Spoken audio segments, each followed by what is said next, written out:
Hi guys, it has been a long fucking time. I'm keeping the standards low. I still haven't brushed my teeth today and I'm wearing a onesie, so it describes the 2023 perfectly. This year has been pretty insane. Last November, I renovated my van to move to Florida, and I started in Jacksonville, which I brought my brother with me actually, and I lived in Jacksonville for a month, and then I went to Naples by myself for a month, and then I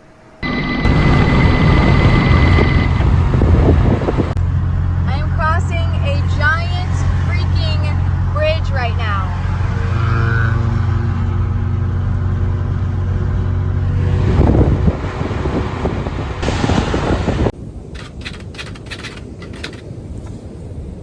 There has been a confusion on my identity or my personality for a long time. Probably started when I had disassociation really bad, when I had bad depression. Over time, I slowly kind of lost my personality a bit, the things that made me laugh. I don't know if I could label myself in any type of way. And I'm going over emotional traumas with this book. I don't want to sit with that observation too much, because I think that there is such a beautiful way to rewrite that and have a different outlook on it. So I feel that not having an identity can be a really beautiful thing. I think that you can have so much flow and ease in your life if you are just going with what you need in the moment, going with who you are in every single moment, and not having like a strict identity or a persona or certain things you wear or certain things you like, and kind of just doing what feels natural in the moment, in every moment. So that's why I'm not trying to like kind of have that as an obsessive thought, because I feel that I can rewrite that. A warm, cozy place that we call home is our soul. And so with our soul, I think that to kind of balance that home out, since you don't have that identity, right? And I live in a van, so like I don't have like a set home, and if I don't have like a set personality or identity, and I'm kind of just going with the flow as I feel in every moment, it could feel a little lonely sometimes. It could feel like lack, even though it's not. It could feel that way.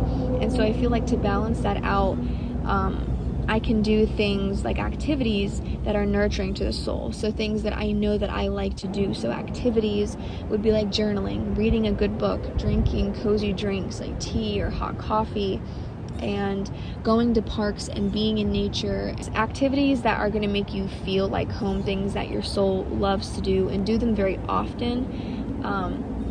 Stay close to your family or your friends, and that can be its own place of home too. So I feel like you can balance it out. So I feel like there doesn't have to be so much like worrying about confusing identities and personalities and kind of like this or that. First of all, life doesn't have to be this or that.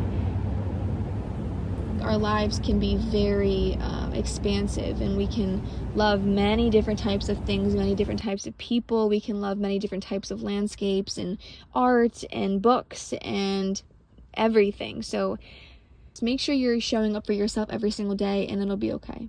That's all you have to worry about.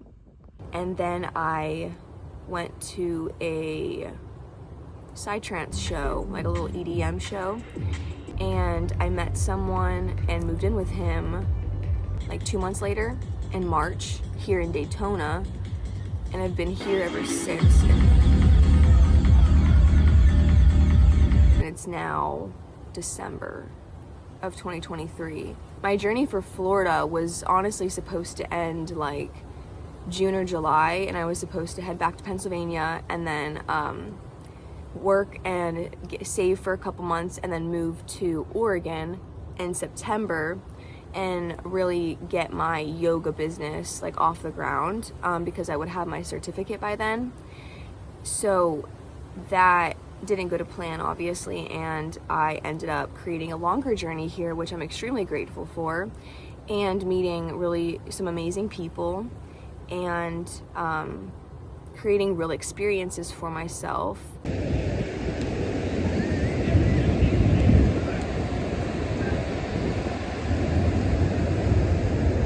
I think that I'm always trying to keep moving forward, and I'm always trying to make sure that I'm doing the absolute best and being the absolute best and topping who I was yesterday.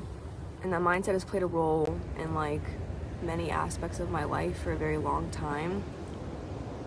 And I feel like it's very wrapped into the ego, not in an extreme way, but it's still very much there, and it makes me not able to focus on my experience lightly, and it makes it kind of like a mission in a way. And so there's a lot of aspects that I've learned being here this past year that were brought on by like childhood trauma, and I've realized how hard that shit hits you. There's so many boundaries that you have to break for yourself, and there's so many limits that you have to cross because this trust, you know, I think that like a lot of like traumatized individual, there is this fear of like non-acceptance, of non-love, or like judgment, or, you know, not being able to trust someone, not being able to open someone because there's a belief that someone will always hurt you, that there's always someone bad in the picture. You know, you could never count that variable out because there's always going to be that. It's hard to become vulnerable in relationships, and so being single is a lot easier because I have a like controlling obsession. I didn't have any fucking control growing up whatsoever, none. And now, you know, as an like adult a little bit, it has like formed into this kind of obsession that isn't there when I'm single because I'm not triggered, but it's there when I get in relationships, you know. And I feel like in relationships, this survival mindset, it kind of leaves you in a box, you know. It is very much a survival mindset because like traumatized minds are trying to survive whatever event that they're going into, you know, and they're trying to look out for all these possible things that could affect them, or that could go wrong, or that could hurt them. And so I feel like it's like living in this little box, and you want to keep it small because you want to be able to control all the things in this one small box. And so like I tend to, when I get in relationships, I literally forget I fucking exist. I forget about my hobbies, my passions. I start going insane. I just shrink up on myself. I just shrink up on my shut down. I literally shut down like a robot. It is the weirdest thing, and I've never experienced what I've experienced this whole year ever as a 19 going to a 20-year-old, now going to 21 soon.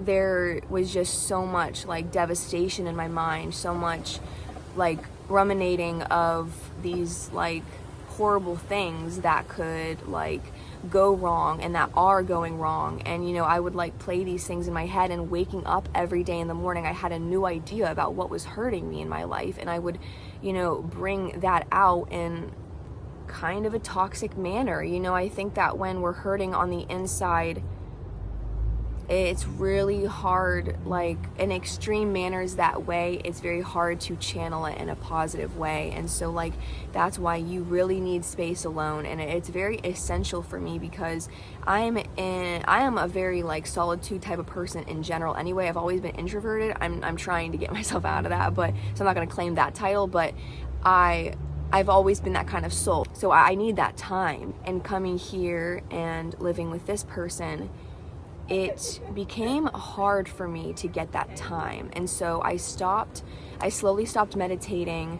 I stopped doing yoga for a while, didn't study yoga for a while. There's like two analogies I want to give you. So a mandala, right? A mandala is this configuration of a continuous loop that never ends, but it's a making up of time before, time now, and time like in the future. It is a all-encompassing web, if you will. And mandalas are interesting. Also the spiral of life, I think it's called, but it's the same concept, flowing in and out of itself. That's what everything is. And so there's this thing that my mind does that spins itself and ends in a conclusion, and it seems as it knows things as a whole, group things together in a weird sense. I took it with trauma, for example, and I take it with the brain. And if we imagine the brain is your mandala, growing up are all of these events. And it's not that they're in order, or it's not that they're in like most important by lessons that you learned or by the person that you are or anything like positive really. It's really a collection. Like when you realize, okay, so that childhood span, all of those are meshing together to create like a product kinda, you know, but it keeps moving. So you're always kind of like seeing this, but it's only one thing. And so like my trauma, like growing up fucked up, you're never aware that you're going to grow up fucked up. You're never aware what you're going through. You're never aware of its detrimental like impact until it forms into this all one. And so my like conclusion on this trauma is that now I have this brain that is made up of all of these jumbled fucked up things to create this now. And now I realize how fucked up I am, and it feels so scary that I can't fix that because it's made up of shit, you know? It's made up of, and not that it all was shit, but I'm just saying that it could have been so much better, you know? And I could have turned out mentally more healthy, you know? Like I think my main focus like in this life is my mental health and spiritual evolvement. You know, it's never been any physical goal or anything like that, and I've known that for a long time. And that, like, okay, so like that's why this is huge for me. You know, this is why like I keep aware of the things that are affecting my brain. I keep aware of the things that are drowning me, because like that is literally the only thing that's important to me, but I still let that shit affect me. But it's the only thing that I think about, you know? And I think that thought really messed me up, because I realized how truly fucked up the result is from fucked up behaviors, and you can't take that back. That is there now, you know, and that comes with a lot of things. Sexual abuse, any form of anything, you are now taking that, and it is now it has created something in this person's brain, and then it is all encompassing, it is all one, you know? And so you have to work with all these aspects of yourself, especially if it's like so fucked up and you literally are an obsessive controlling freak, or you are a fucking you're just so like hurt and closed off because of pain, that, you know, maybe you're hurtful yourself, you're painful yourself, you know? And I think that's the case probably for a lot of us. If we were all genuinely happy, healed individuals, you think anybody would be doing anything we even see on social media at all? You know, like even the smallest thing. Generally, we can look at that and be like, okay, we all have got problems, you know, we all have had issues with our family or parents, you know, that weren't up to par with what we would have wanted, you know, for love during childhood. And I think it's like, okay, so now we have to accept this fact, and now we have to do something about it, or I will suffer from this my entire life, you know? And it is something to suffer from. It is very serious. It is something that plays in your head, it plays in your reactions, in everything, and it heightens your reactions. You know, you lose yourself in this, and this constant like battling of fighting for survival, you know, in a mindset that's not focused on your creativity or your health or your well-being, but focused on making it by, or making sure that it's enough for another day, or making sure that you keep the peace. The other side of that is also creating chaos too. You know, it comes with a lot of chaos, and if there's a lot of chaos on the inside, it's gonna come out on the outside. And you may not be able to recognize yourself, you know? I think right now in this stage, I think that I've learned a lot, I know a lot more, and I have a better level of confidence, but I'm also more lost, and I also know now how much more I truly have to figure out. I now know how much I have to go on my journey. It's hard in my brain to realize what other people go through. I don't really talk to many people, so like I don't really know what they go through mentally, or like how easy people are able to suppress it, or if it like really affects them like it affects me every day, or like I don't know, because me, I feel like I'm crazy and bipolar, you know, but other people might not feel that way about me, and I might not feel that way about other people, but they think that about themselves. And it's like we never know, you know, what obviously we never know what's going on. So I think during this journey, a number one tip is to definitely try to slow down and focus on your journey and yourself. I think the one biggest thing that, like, being young, I really just want to do it all, have it all, be it all. And that is literally not fucking possible, dude. And it's honestly like a nasty mindset, because like I'm trying to get like all these life accomplishments done before like 25, and it's like, okay, that's cool. You want to like say all this stuff that you've done, right? But like, okay, what about the next fucking 60 years? Or like, I don't know. It's just like, are you enjoying your time fully, or are you rushing to live a life? And I hope people can relate to this. Honestly, I'm just trying to make it sound a little bit more light, you know, and a little bit like more constructible, I guess. I think the one aspect of my life that I was missing was genuinity. You know, genuine love and care for human connection, humility. Nope, not in my life at all growing up. And I think that it's like, I feel always so shameful, like talking about myself in this way, or like putting my issues on something else. And I want to say how proud I am of people who go through this, who work it out, who rewrite their beliefs in their mind, who actually get through it. But I also want to say I am extremely fucking here and stand by the people who go crazy, who go chaotic, who cause disturbances because they're so fucked up in the head because they don't know how to get it right. They're you know, and it's a fucking battle, dude. And honestly, you can't judge anyone. It is a battle. People are hurt. We come from so many different walks of life. It's hard to do on your own when it feels so like huge, when it feels so out of your control, you know. And I think that's why I love being single, because there is nothing there that could obviously make me worry about those things that I worry about, you know. I have fear that I'm gonna get hurt. Ultimately, that's what it comes down to, you know. And it comes out in different ways. And when I'm alone, I obviously don't have to worry about that thought. And so I am so myself. I am so the world has endless opportunities. The sky is literally the limit. But now the box is the limit. You can feel this. You can feel it in your body, in your mind. You can feel this limit that you have put on yourself. It doesn't do you justice, you know, because I think about time passing. I think about all the things that I could be doing, all the creative shit that I could be making. But I get in my head, you know, and I shut myself down. I think I start feeling really shameful and guilty for my existence. I start feeling that I should be small and I should let everybody else take the wins. It's such a strange thing.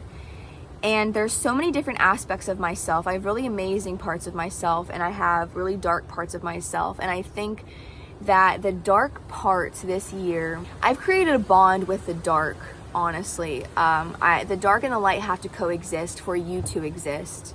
You know, there's dark and light literally in the sky. We are, you know, it's dark and light energy. The constant flowing, you know, we're constant flowing in and out of ourselves, and we're learning. You know, there was just a lot of other focuses growing up, you know, like love was not the main one. Love was not on the list at all, actually. And it was all survival. Life is more than survival. And I'm very sensitive, so I have taken everything that's ever affected me. I hold on to it very tightly, you know. I don't forget the wrong I've done to others. I hold pain because it honestly feels more comfortable in relationships to hold pain than it does freedom and openness. That is literally all I know. And I've considered myself a very aware individual, and that I've healed myself and that this would never affect me. And that's why I got so fucking surprised. But I'm 20, and did I really think that I was fully healed, you know? Did I really think that? And that I could heal myself in that short of time? There's a lot to unpack here. It doesn't go away with 2 months, 3 months, 6 months, you know? This is years of build up to a result that now needs years of another build up to give a different result. Fucking science experiment. So that's what I'm teaching myself. But it's hard because, like, I keep saying it's hard. How many times do I say hard in this video? The joy that I feel when I'm by myself is unmatched. It's beautiful, honestly, you know? Choosing van life, choosing that, you know, I was choosing my own magic. I was choosing my journey. I was moving forward on my path. We have these intuition calls, you know? We have these things that are meant for us that we have to tap into, that we know in our gut is right for us, you know? I think that, like, we all essentially have this path, and, you know, it's all whether or not you tap into it or not, but it's very much leading, you know? We get, like, there's body feelings that you get, there's feelings in your head and your stomach that you can get if you tap into your intuition, you know, in every moment. And you'll also see signs, you know. I believe in signs so strongly that these are a big part in my life. And I still don't know if it's delusion or not, but they're so real to me that I really believe that my path is lined out for me. There is this journey to keep going up, to keep evolving, to keep growing, and that looks different ways. I wanted, you know, this open, free concept of a life. And so I got rewarded for that because I was physically living that, and I believe I got rewarded for that by the universe. And all of these amazing experiences that I'm so grateful for, and the people that I've met, and just a little, like, I've always, like, found things a lot more special than they probably are, but, like, just going to other people's houses, like, and hanging out with, like, a group of friends is not normal for me. So, like, what to do that, it's a very weird experience for me, and and it's like kind of like an out of body thing, but it's also like, this is super dope because I wouldn't have expected Jada King to get this experience. Like, I hold on to those because I'm grateful for those. And I've gotten so many of those because I chose to, you know, you get rewarded when you choose the path that's meant for you. And so, you know, choosing that, right? And I thought about it as the giver. The giver has all of this extreme knowledge and all these prophecies and these images and all this color, you know, all this life, and he wants to pass it to another messenger, you know? I think about the girl and the giver, Taylor Swift. It's just Taylor Swift. But the girl that his daughter, I think, she walked away. It was too much for her. And that's exactly, I feel like, what this is. And my thoughts and prejudgments and the shutting down had gotten so bad that it physically pushed me away from my partner because I had these ideas in my head that there was hurt or pain involved.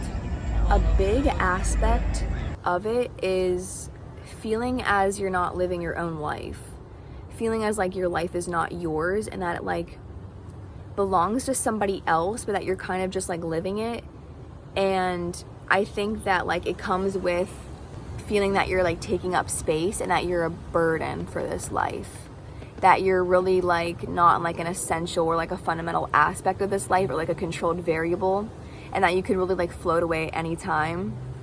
Like, I've been dissociated from this life my whole life. Like, I've never really had, that's why it's very easy for me to distance myself from things, people, places. I don't have a non-attachment is very easy for me. I have a connection. I don't have a deep, like, and it's a contradiction because I hold on to everything so tightly, but I don't have a physical hold on this life in my mind. But when I get in a relationship, it's like I'm trying to struggle for that because it's like I already am losing myself. In my mind, when I get in a relationship, I am admitting defeat. In my mind, when I get in a relationship, I am saying that there was no potential for me this was the last case scenario. This was the last best thing, because it has this box it has to think about and control. And so I just got to get through the things, and I got to keep track of the things in this box. I got to get through this box. I won't be able to see what's coming. I won't be able to control the outcome. I won't be able to protect myself. But then it's also, okay, what are we doing about it right now? How are we're helping that pain, honestly. We're helping that pain evolve in our brain. And that causes sickness, you know, not in a horrible way, but it's not enjoyable, you know. A little like disclaimer, I want anybody out there to know that if you're miserable and it's hard for you to show love or show kindness or give anybody any type of love because of like how you really feel on the inside, or if you're taking it out on people, you know, or it's hard to get yourself under control. I want to let you know that I hear you also. You know, I think a lot is like, I want to talk about the people that have shown pain to others but have taken a lot of pain themselves and didn't quite know how to channel it and caused some destruction in people's life or turmoil. I hope that you know any day you are able to start over. I hope that you know every moment there is enough breath for you. I hope that you know there's so many fucked up people in this world. I hope you know that perfect is not a thing. I hope you know that forgiveness for yourself is necessary. There is no one way to go about it, and there's so much more deep, genuine feelings and emotions and circumstances and situations and things we don't know about, that we can't account for, that are at play, that make up these things that we're doing. And you can never label one thing. You could never make an outcome for one thing. You can never create a conclusion for one person. You could never create an identity for one person. We are so many things. We are everything. We are nothing and everything at the same time. You know, we just are. We literally just are, because of what made, like, it makes so much sense. We are just a mandala, you know. It creates this ultimate one thing. It's a one thing. That's exactly what it means. You know, we just are, you know. I am is a one consciousness kind of thing. It realizes that there is free will, there is evil, there is blessings, there is miracles. I have seen it all, and I will see so much more. But I believe in magic, and I know that there's pain here too. That should never be subsided. I can't disregard my pain. If there's any turmoil in my brain and my body, ultimately I cherish this life too much to let any feelings go unnoticed in my body. And so when I am angry, my body's telling me something. When you're genuine, You swim underwater. I think survival, it's hard to be genuine, because I think it's tied a little bit in with the ego. It has to be, you know, it's out for like identity and survival. So I think that may be tied in a little bit together. Genuine mindsets, and like my, I guess, interpretation of that is that there is no need to be anyone to do anything. Like, I'm saying a need, you know, there's no necessity. There is just an acceptance, honestly. It's a very like down to earth acceptance for what we have here, for what each person brings, for what you bring yourself. You know, when you're genuine with yourself, or you're real with yourself, with the shitty stuff and the good stuff. I'm trying to direct my energy, to learn to channel my energy. That's my biggest issue, is just channeling my pain, just channeling my anger, just channeling my energy into things that will benefit me. I'm excited to see what I do and what I come up with in the making of this journey. This is going to be a long ass journey. Honestly, when we can accept that all we can be is just us, you know, and I'm not able to control any aspects of this life. You know, genuine, you're able to be wrong, you're able to be hurt, you're able to be vulnerable. It's a solid foundation there. You are yourself, you know, you are this you are this massive energy, you know, it's not even that you're one thing or a couple things, you're just like this one, like, I guess, like, it's just a making up. You're a making up of all of this energy, you know, and it expels in different ways. But genuine, you're not thinking about how you're expelling. You're not thinking, you're not, you know, intellectually just articulating everything about how you're going to go about things or how you're going to, you know, go about that message. It kind of just comes from your ass. Honestly, energy just comes from your ass, because like it comes out of nowhere. This love comes out of nowhere. You know, like genuine living is beautiful because it's like funded, honestly, by this like universe or this like flower space. It actually just expresses itself once you choose to live a genuine lifestyle, and all of that energy that we're using to control things or to have things end up in a certain way or to get things done by a certain time or to be a certain somebody by a certain point in our life, I think that those things drain the shit out of us, and we'll realize how much more mental and physical freedom we have when we choose genuine lifestyles and genuine mindsets and genuine people. And that takes practice, though, getting there, for sure. You know, it's a constant practice. Thank you for listening. I think that's it for right now. This year really emphasized the dark and how stepping outside of boundaries and comfort zones makes us really uncomfortable. There's so many extended lengths that we will go to protect the pre-existing ideas and beliefs we have circulating our brain constantly. It's hard to see that these are bad for us. It's hard to see the destruction and through the illusion and the patterns that they are creating, and especially when you are seeing the patterns and actually going along with the destruction because it's so ingrained in the head. I thought I was healed, I thought I was okay, but then I got slapped in the face with reality and by the universe and with the truth that I'm actually not, and far from it, and that I am triggered and hurt and unresolved. And that's what this year showed me, was all the extremes my darkness goes, and how it feels completely bottled inside to the mind and the body and the immobility it causes for the soul, but how all of this has strengthened me to sink so much deeper in my own skin and figuratively sink my feet in the soil. So I'm extremely grateful as always, nonetheless.